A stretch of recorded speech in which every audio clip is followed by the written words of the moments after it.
Well, we're back again with another YouTube video, and today we have more dungeon changes.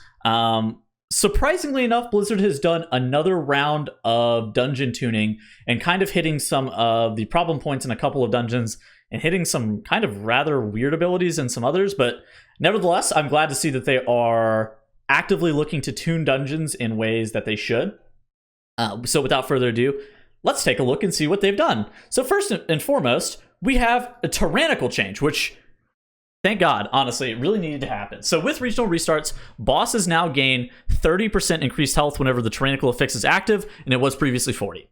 Tyrannical has been a very problematic affix for an incredibly long time, and so them kind of nerfing it from 40% health to 30% is absolutely a great change. I'm not sure if this change is fortified from being the premier push weak affix, but this definitely brings Tyrannical a little bit more in line.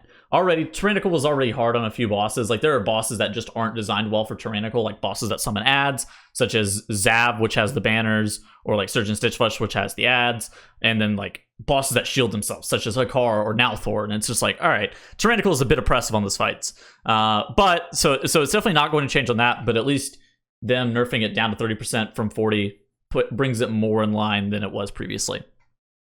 So now we also have a myriad of just random dungeon changes. So with regional restarts, the Headless Client melee damage reduced by 40% and discharge damage reduced by 33%. These are the spinny guys that are in the Mechagon wing in DOS. Arf's Metallic Jaws damage reduced by 30%, and the Woof now prefers non-tank targets. Okay, so the biggest the trolliest part about the Arf is that the Woof, which is the stun, could actually target tanks. So now it not being able to target tanks is an incredibly good change. And on top of that, the Metallic Jaws, this boss and this mob is now a lot easier for tanks to be able to deal with just as a whole.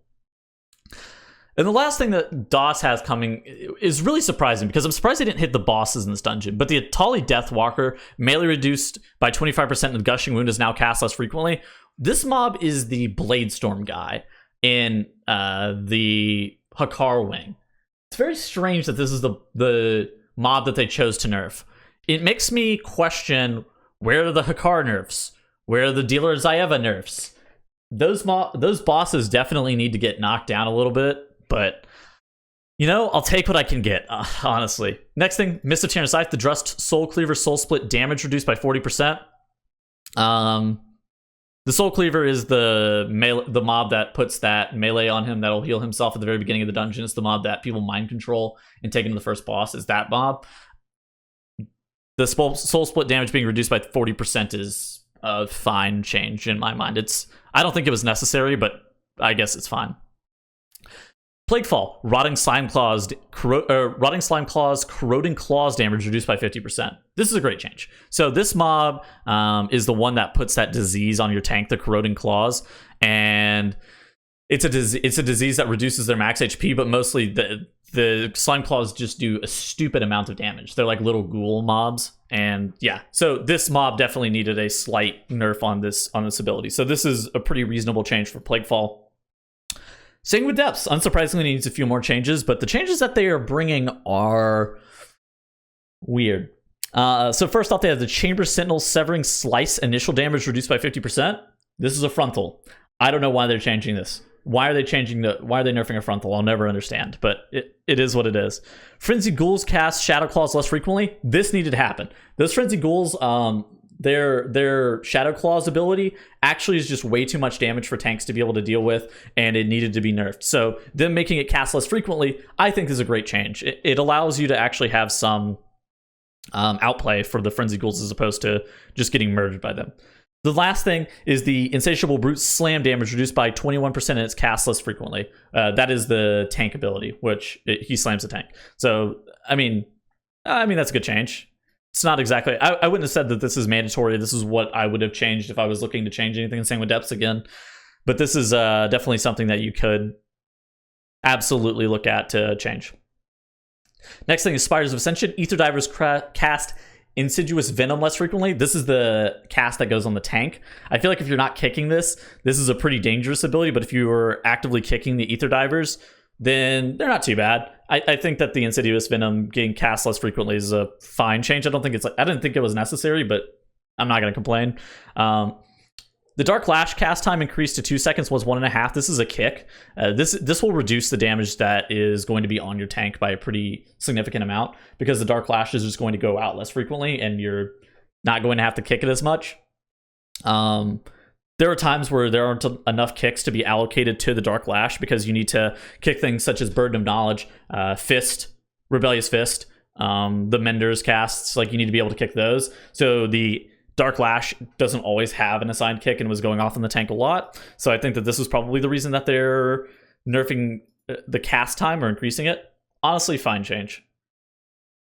Next up, Necrotic Wake. You have the Bone Carver's Bone Flay bleed damage reduced by 70%, and the duration is reduced to 10 seconds, was 20.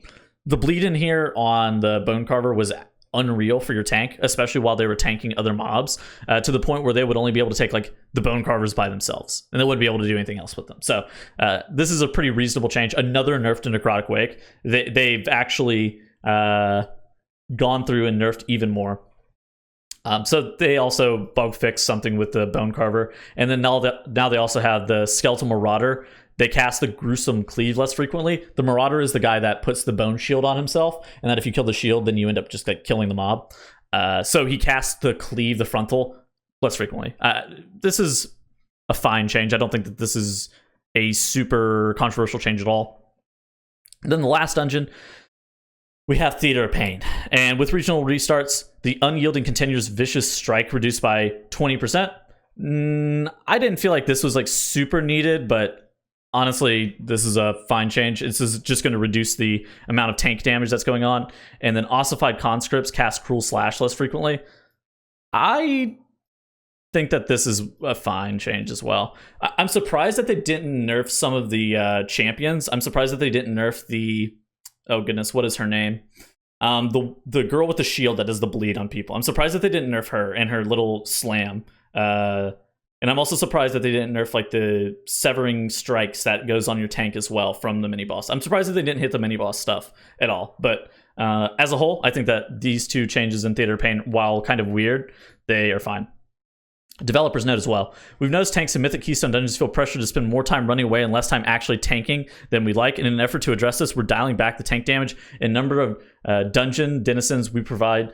We've proven to be particularly painful. So as a whole, they're trying to reduce the amount of kiting that is required. And so they're doing that by reducing a bunch of the melee damage, casts that are going specifically on tanks, such as like the Dark Lash, such as like the Bone Carvers, such as like the Arf and like all that other shit. So they're reducing that so tanks feel less inclined to actually kite.